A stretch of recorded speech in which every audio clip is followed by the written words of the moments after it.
Kamusta? Sa video na ito, ituturo ko kung paano gumawa ng panel na pwedeng kontrolin gamit ang mobile phone. I-connecta lang ang panel sa saksakan tapos pwede nang isaksak ang anumang aparato rito. May SIM card sa panel, kailangan mo lang tawagan ang numero nito. Makikita nyo, naka-on na ang saksakan. Para patayin, tawagan lang ulit ang numerong yon. Gumagana lahat, kaya panoorin kung paano gawin ang aparatong ito. Una, kailangan natin ng kahon para sa 8 module. Gumagawa ako ng ganitong aparato ayon sa order. Kung interesado, i-message lang ako sa Telegram o magkomento sa ibaba. Sa ilalim ng kahon, mag-drill ng butas at ikabit doon ang cable entry. Sa tulong ng aparatong ito, magagawa ninyong i-on ang heating, boiler o kahit anong pump ng malayuan. Ngayon, kailangan nating maglagay ng 25 ampere na circuit breaker sa panel. Pagkatapos ng circuit breaker, susunod ang 12 volt na power supply na ikakabit sa DIN rail. Pagkatapos, ikakabit ang saksakan. Pagkatapos ng saksakan, kasunod ang berdeng indicator light. At ang huli na kailangan ikabit ay ang kontaktor na 25 amperes para madamit sa pagkontrol ng mga malalakas na kagamitan. Sunod, kailangan natin ng GSM module para sa panel.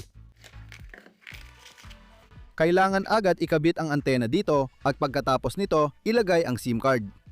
Para mailagay ang SIM card, kailangan maingat na buksan ang tray sa loob ng module. Kunin ang SIM card at ilagay ito nang ang putol na sulok ay nakaharap sa direksyon ng antena. Isara ang tray at ilagay ang module na ito sa panel. Ikakabit ko ito gamit ang double-sided tape. Ipasok ang 3 wire na cable sa cable gland.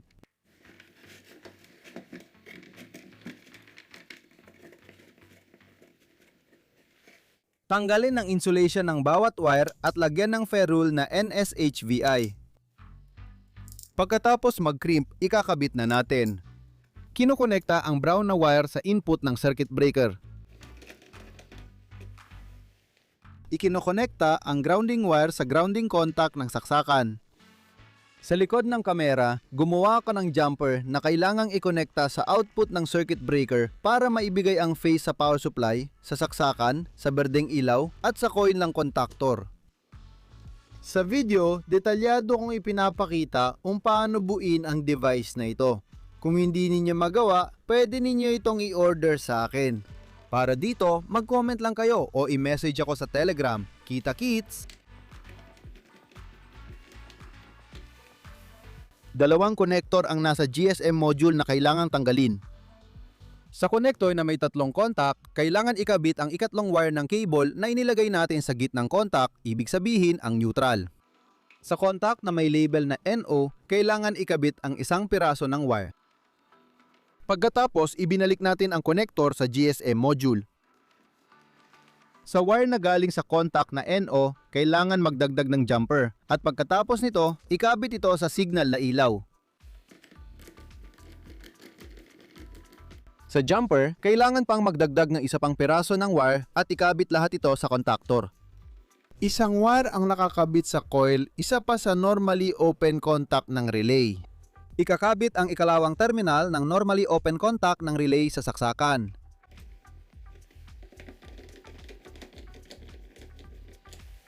Sa GSM module, ikabit ang pangalawang connector gamit ang 2 wire. Ang connector na ito ay nagbibiday ng 12 volts na kuryente. Pagkatapos, ikabit ang mga wire mula sa connector sa output ng power supply. Asul sa minus, kayumanggi sa plus. Ikabit din ang plug sa inilagay na kable. Ganito ang resulta. Pwede ninyong i-pause at tingnan kung saan nakakabit. Isinasara na natin ang takip, hinihigpitan ng tornilyo at sisimulan na nating subukan ito. Ikakabit natin ang panel sa saksakan, tapos dito ikakabit ang gagamit ng kuryente. Halimbawa, kukuha ako ng bumbilya, pero pwede ring mas malakas na gamit dahil may 25 amperes na kontaktor. Ngayon, i-dial natin ang numero sa GSM module at iilaw na ang kagamitan. Kapag naka-on na, iilaw din ang berdeng bumbilya na nagsisignal na may kuryente na sa saksakan. Upang patayin ang saksakan, i-dial lang muli ang itinakdang numero. Maayos ang takbo tulad ng nakikita ninyo. Sa panel na ito, pwede mong kontrolin ang pagpainit, boiler o iba pang dekuryenteng kagamitan.